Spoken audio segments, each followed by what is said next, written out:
जी नाज़रीन, पिरालो जे थाणे जे हद में, फैज़मल मिंडो थाणे जे हद में, वॾा माशू थाणे जे हद में ऐं पीरगोट थाणे जे हद में बदमानी एतिरी तेज़ी पखिड़िजी वई आहे जो हद जा एसेशा मजबूर तौर ते पंहिंजूं हदूं जेके आहिनि पंहिंजी सम्झो धाड़ियल चोरनि जे भले करे छॾियूं रोज़ पर्चियूं, रोज़ धाड़ा, रोज़ फुरियूं, रोज़ फेरिंगियूं, रोज़ भतखोरनि जूं जेको धमकियूं इन जी थी वई आम जाम थी वयूं आहिनि जो रोज़ मामिलो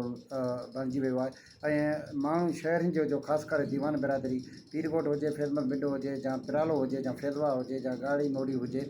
उन लॾ पढ़ण ते तयारु लॻा पिया आहिनि। असीं SSP खैरपुर ऐं DIG सखर ऐं IG सिंध खे हिकु रिक्वेस्ट कंदासीं त हीअ खुदारा सखर डिवीज़न में जेका धाड़ियल तरफ़ां जेके धमकियूं ऐं पर्चियुनि जो सिलसिलो आहे इहो बंदि करायो वञे ऐं जेके हितां जा रवासी जेके परेशान आहिनि, बेचैन आहिनि, उनजी ज़िंदगी ते को आराम कमु कयो वञे।